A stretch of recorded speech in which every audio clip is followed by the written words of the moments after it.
နတ်ဖျားများဤလိုအင်ကိုသိမြင်နိုင်သောမျက်လုံးကျွန်တော်အားလုံးကကျွန်တော်ဤနတ်ဖျားပူဇော်သူ God Sacrifice Master အလုတ်ကင်ကိုအဆင့်အမိုက်စားအလုတ်ကင်ဟုလောင်ပြောင်ကြသည်ဤအလုတ်သည်နတ်ဖျားထံတစ်ကြိမ်ပူဇော်တိုင်းမိမိဤတက်တန်းကိုဆေးပစ်စွာလောင်ကျွမ်းစေုံသာမကတမိုင်းတစ်လျှောက်အသက်ရှည်ဆုံးပူဇော်သူပင်အသက်25နှစ်အထိသာအသက်ရှင်ခဲ့ရသည်ယခင်ကမျောလင်းချက်အပြည့်နှင့်ကြည့်ခဲ့သောကျောင်းအုပ်ကြီးကပင်ကျွန်တော်ကိုကျောင်းကနေလစ်ထွက်သွားရန်မောင်းထုတ်လေတော့သည်သို့သောသူတို့မသိသည်မှာကျွန်တော်ထံတွင်အံ့ဖွယ်နတ်ဖျားအဆင့်ပါရမီတစ်ခုဆွဲကပ်လာခဲ့ခြင်းပင်ထိုးထွင်းသိမြင်သောမျက်လုံး Heaven Sight သည်နတ်ဖျားများယင်ထဲတွင်ရှိတော်လဲထုတ်မပြောရဲသောလိုအင်ဆန္ဒများကိုအကွက်စစ်စစ်မြင်နိုင်သည်ထိုအချိန်တွင်ကျွန်တော်ကောင်းကိုဆက်ခနဲမော့ကအပေါ်စီးတွင်သွေးရောင်လွှမ်းနေစေဖြစ်သောကောင်းကင်ယံကိုလှမ်းကြည့်လိုက်သည်တာမန်လူမျက်စိဖြင့်ကြည့်လျင်ဘာမှမရှိသောဟာလာဟင်းလင်းပြင်ကျဲကြီးထဲတွင်ကျွန်တော်မျက်စိထဲနှမူတဝက်တစ်ပြက်ပွင့်လင်းနေသောအပြာရောင်စာရန်လွှာ bullet comments များအစီအီပေါ်လာတော့သည်တောက်အသစ်ဝယ်ထားတဲ့ဖုန်း10 Pro Max ကအားကုန်သွားပြန်ပြီးဘယ်ကောင် power bank လာပေးမလဲပေးတဲ့ကောင်ကိုကိုမိုးနှက်ချုံမိုးကြိုးပစ်ပြီးဆုချမယ်ဒီရပိုင်ညဘက်ဇလန်တွဲတွေအသေးတန်ထိုင်ကြည့်မိလို့အသားရည်တွေအရန်ပျက်စီးနေပြီးရေဓာတ်ဖြည့် mask တစ်ချက်လောက်အရေးပေါ်လိုအပ်နေတယ်ကန်းနံယူတစ်စိတ်ဖြည့်ရမယ်ပေးနိုင်တဲ့သူကိုဒီတငရဲမိရှန် Hellfire စွမ်းရည်နဲ့လဲပေးမယ်ပြင်းစရာကြီးกว่าကြောင်ချီခြင်းနဲ့တကယ်ချီခြင်းတာဘသူမဆိုငါ့ကို red door right door ကြောင်လေးတစ်ကောင်ပေးရင်သူ့ကိုစစ်နက်ဖျားချက်ဝတ်တန်စာပေးဖြစ်မယ်မိုးကြိုးနတ်မင်းကို power bank သွားပေးမယ်အလက်နက်သမီးကို mask စီသွားကပ်ပေးမယ်စစ်နက်ဖျားကိုကြောင်သွားပေးမယ်ဒါဆိုရင်ဒီနက်ဖျားတအုပ်လုံးကိုငါချက်ပိုးဖြစ်အောင်လှည့်စားလို့ရပြီပေါ့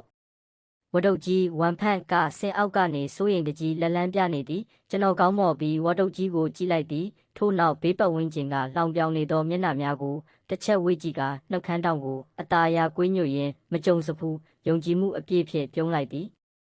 အသက်တူတဲ့ကောင်အန္တရာယ်များတဲ့အလုပ်ဆိုတာတွေဒီနေ့ကစပြီးငါ့ကိုတက်တန်းရဲ့အရှင်သခင်လို့သာခေါ်လိုက်ကြတော့ဒဏ္ဍာရီလာအမိုက်နဲ့ကြောင်းတွင်းလူမိုက်အိုးဒါငါတို့ရဲ့ SSS အဆင့်ပါရမီရှင်ကြီးမဟုတ်လားဘာလို့အခုထိမတည်သေးတာလဲကြောက်လေးကကျွန်တော်ဤ platform ဝစ်စုံကိုအထက်အောက်ကြည့်ကတရောတော်တော်ပြောလာသည်ပါလဲဂူဘေးမန် dungeon ထဲဆင်းမလို့လားဒီတခင်လေးကိုဒူးထောက်တောင်းပန်ခြင်းလားငါစိတ်ကောင်းဝင်ရင်မင်းကိုအစာများတဲ့သားကောင်အဖြစ်ခေါ်သွားပေးနိုင်တယ်နော်ဘာပဲဖြစ်ဖြစ်SSS အဆင့်သားကောင်ဆိုတော့တားရဲတွေပိုကြိုက်မှာပဲဟာဟာဟာကျွန်တော်မျက်နှာသေးနှစ်ပင်ထိုးထွင်းသိမြင်သောမျက်လုံးကိုဖွင့်ကာကြောက်လေးကိုစက်ကင်ဖတ်လိုက်သည်ထိုးထွင်းသိမြင်သောမျက်လုံးပွင့်စေကြောက်လေးထိုနှစ်ကအတွင်းခံပေါင်းပြီးအနီဝတ်ထားပြီးစစ်မဆွဲထားမိဈေးကြီးပေးဝယ်ထားသောစိန်ငံဘတ်ဝတ်စုံမှာတကယ်တော့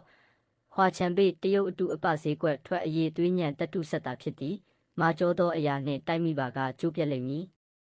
ကျွန်တော်နှကမ်းများအနှဲငယ်တွန့်သွားကရဲချင်းစိတ်ကိုအောက်ဤထားလိုက်သည်ကြောက်လေးရန်ဆောင်မှုကိုဂယုမဆိုင်ပဲခမ်းမဤဂူဘေးမှန်ရွေးချယ်ရေး electronic screen စီတို့လှည့်ကြည့်လိုက်ပြီးအဆင့်တော့အသက်ဝင်များအတွက်တီတိုတစ်တော်ဟူသောသင်္ကေတပေါ်တွင်မျက်လုံးအတီးပြုလိုက်သည်ဂူဘေးမှန်အမည်တီတိုတစ်တော် whispering forest အဆင့်တက်အသက်ဝင်များအတွက်အကြံပြုသည်အကြီးကဲ BOSS ဆွေးမြစ်တစ်ပင်ဆောင် Rotten Trend ပစ္စည်းထွက်နှုံးအစစ်နှိပ်တစ်တာတစ်ပင်ဆောင်နှလုံးသားတာမန်လူမျက်စိတွင်အေးရသည်ရိုးရှင်းသောအချက်လက်များသာဖြစ်တော်လဲကျွန်တော်မျက်စိထဲတွင်မူ BOSS ရုပ်ပုံပေါ်တွင်ကြီးမားလာသောတွေးရောင်အာမေနိတ်လက္ခဏာတစ်ခုတောက်နေသည် BOSS အစစ်အမှန်ကိုကွာတစ်တော်နတ်ဖျားဤပုံရိပ်ရောင်ဖြစ်သည်နှစ်ပေါင်းများစွာညဖက်အေးရေးပြက်ခံကတစ်တော်ကိုပြုစုစောင့်ရှောက်ခဲ့ရသဖြင့်ဟော်မုန်းတက်ပြင်းထန်စွာကမောက်ကမဖြစ်နေသည်ငကိုကထူထပ်သောသပင်များအကုန်ကျွတ်ကုန်သဖြင့်သူသည်တိတ်တီးနှက်မှောင်သောစံကေတာကိုအလွန်မင်းတောင့်တနေပြီးနတ်ဖျားတိတ်ခါကိုပြန်ဆဲခြင်းနေသည်အကြံပြုပူဇော်ရန်ပစ္စည်းသပင်အရှိအနက်ရောင်ကတ်ထူသပင်တို့ဝိုင်ကျွန်တော်သည်မိမိ၏လွယ်အိတ်စီသို့မတိမတာငုံကြည့်လိုက်သည်ထိုနေရာတွင်ပြီးခဲ့သည့် cosplay ကလပ်လှုပ်ရှားမှုအပြီးကလက်လွန်ချေလွန်ယူလာခဲ့သောသပင်တို့အနက်အရှိကြီးတစ်ခုရှိနေသည်နတ်မောင်ရှိလျားသောသပင်တို့ကောင်းကင်ဘုံရဲ့အလိုတော်ပဲဒါကောင်းကင်ဘုံရဲ့စီမံမှုပဲဝါတုတ်ငါနဲ့အတူအကြီးစားစွန့်စားခန်းတစ်ခုလောင်းမလားကျွန်တော်ဝတ်တုတ်ကြီးဤလက်မောင်းကိုဆွဲကမျက်လုံးများတောက်ပစွာမေးလိုက်သည်ဝတ်တုတ်ကြီးကကျွန်တော်အကြည့်ကြောင့်လန့်သွားပြီးလာခွန်ဒါလူငါရောက်ဆင်းရမယ့်ဂူဘေးမှန်လေကွာ ပြီးတော့မင်းကပူဇော်သူငါကအဆင့်အသားတိုင်းထန်ငါတို့နှစ်ယောက်ဝင်သွားရင်တားရဲတွေအတွက်မျောစာသွားလောက်တာနဲ့အတူတူပဲကျွန်တော်ဝတ်တုတ်ကြီးဤမျက်လုံးကိုစိုက်ကြည့်ကငင်းဆန်ရမရတော့ယုံကြည်မှုဖြင့်ပြောလိုက်ပြီးတစ်သက်လုံးသူများအရိုက်ခံရတဲ့အသားတိုင်းပဲလုံမလားငါကိုယုံကျွန်တော်ဤစွမ်းအားကြီးမားသောလှုပ်ဝက်ချက်ကြောင့်ထင်ပါသည်ဝတ်တုတ်ကြီးသည်ခြေထောက်များတုံရင်နေတော့လဲတွားချိတ်ကခေါင်းငိမ့်လိုက်တော့သည်ကျွန်တော်သည်ကြောက်လေးတို့အုပ်စုဤလောင်ပြောင်တံများကိုလစ်လူရှုကာကူဘေးမှန်ပို့ဆောင်ရေးတကားဖော်ထုတ်စီတို့တက်တက်လျှောက်သွားခဲ့သည်ကြောက်လေးကကျွန်တော်တို့ဤကြောပြင်ကိုကြည့်ပြီးနှာခေါင်းရှုံးလိုက်သည်ဒီအမိုက်ကောင်တွေရဲ့အလောင်းက BOSS ကိုဘိုက်ဝစီမာလာဆိုတာငါစောင့်ကြည့်ရသေးတာပေါ့အလင်းတန်းတစ်ခုဖြာထွက်သွားပြီးနောက်ကျွန်တော်နဲ့ဝတ်တုတ်ကြီးသည်ပို့ဆောင်ရေးတကားအတွင်းသို့ပျောက်ကွယ်သွားကအတီးတိုးတစ်တော်ထဲသို့ရောက်ရှိသွားတော့သည်ကူဘေးမှန်ကိုနောက်ဖေးဥယျာဉ်လိုလမ်းလျှောက်ခြင်းတတိပေးချက်အဖွဲ့စည်းမှုအလွန်မဲမမျှတပါသဖြင့်အသက်ရှင်နိုင်ခြေသူညတသမသူညတအောက်သာရှိပါသည်ချင်းကိုငါခြေပြက်လက်ပြက်ဖြစ်နေပြီးဝတ်တုတ်ကြီးကတုံရင်ပြောရှာသည်မကြောက်နဲ့ဘယ်ဘက်အရှိကခြုံပုတ်ထဲမှာအစိတ်ရှိ fly ပုံးနေတဲ့သူ့အားနဲ့ချက်ကစားပဲညာဘက်အပေါ်ကတစ်ကိုင်းပေါ်မှာအဆင့်နှစ်တရွက်6မြေရှိတယ်အားနဲ့ချက်က9လက်မအရက်ခေါင်းပိုင်းပဲဝတ်တုတ်ညာဘက်ကိုခြေလန်း2လန်းတိုးလိုက်အဲ့ဒီတွင်းကိုရှောင်းမင်းရဲ့ဒိုင်းကိုအပေါ်ကိုမြှောက်ထားဟုတ်ပြီးအဲ့ဒီတစ်ကိုင်းကိုကာလိုက်အရှိကအသီးကိုမစားနဲ့စားရင်3ရက်3ညဝမ်းလျှောလိုက်မယ်ကျွန်တော်ဒီတော်လုံးဤမြေပုံကိုအကုန်မြင်နေရတဲ့ကဲ့သို့မခတုံးထားသလိုဝတ်တုတ်ကြီးကိုခေါ်ဆောင်ကအနည်းများလာသောတစ်တော်အလဲတွင်အပန်းဖြေလမ်းလျှောက်နေခဲ့သည်ထိုးထွင်းသိမြင်သောမျက်လုံးအောက်တွင်ဤအရာသည်မူကြိုကြောင်းကစားစရာတစ်သားတုံးလေးများစီရတဲ့ကဲ့သို့လွယ်ကူလွန်းလာသဖြင့်တိုက်ပွဲအလုံးကိုရှောင်ကွင်းပြီး BOSS အခန်းစီသို့တန်တန်မတ်မတ်ရောက်ရှိသွားသည်ဤမြင်ကွင်းကိုသာအပြင်ကလူများမြင်လျင်မေးရိုးပြုတ်ကျသွားကြပေလိမ့်မည်အခြားအဖွဲ့များကသွေးချောင်းစီအောင်တိုက်ခိုက်နေရချိန်တွင်ဤနှစ်ကောင်ကမူနောက်ဖေးဥယျာဉ်ထဲလမ်းလျှောက်နေတဲ့ကဲ့သို့ရှိနေသည်ပြစ်မှတ်ကိုတတ်မှတ်ပြီးဒါက BOSS ဆွေးမြေ့တစ်ပင်ဆောင်သို့မဟုတ်တစ်တော်နတ်ဖျားရဲ့ထိပ်ပြောင်ကိုပွားပေါ့နတ်ဖျားကိုကြပိုးဖြစ်အောင်လှည့်စားခြင်းဟောဒါလင်ပါရမီရှင်ကြီးမဟုတ်လားကံကောင်းလိုက်တာ BOSS အခန်းထိတက်လာနိုင်တယ်ပေါ့ဒါပေမဲ့နှမျောစရာပဲမင်းတို့ရဲ့လမ်းကဒီမှာတင်ဆုံးပြီ DBOSS ကငါတို့အပိုင်ပဲရုတ်တရက်အခြားចောင်းသားအဖွဲ့တစ်ဖွဲ့ရောက်လာပြီး BOSS ကိုအတင်းဝင်တိုက်ခိုက်ကြသည်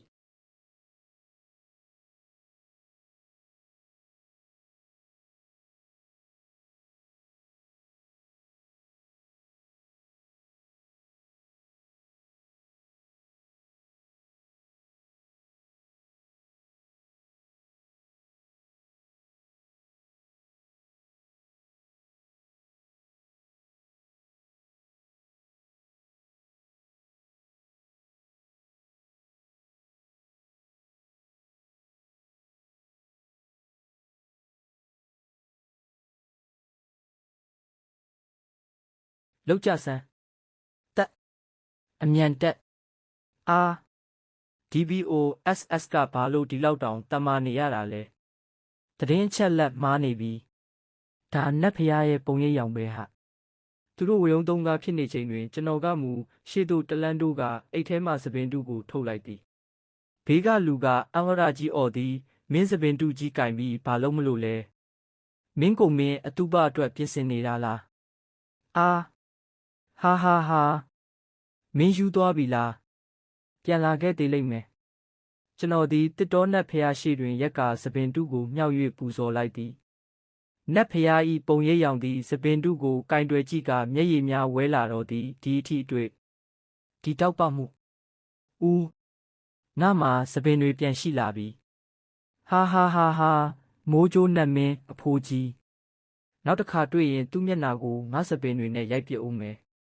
မင်းကတိတ်တော်တာပဲအရန်တော်တယ်မင်းကနှစ်ပေါင်းထောင်ချီအတွင်းငါ့ကိုနားလဲဆုံးလူပဲ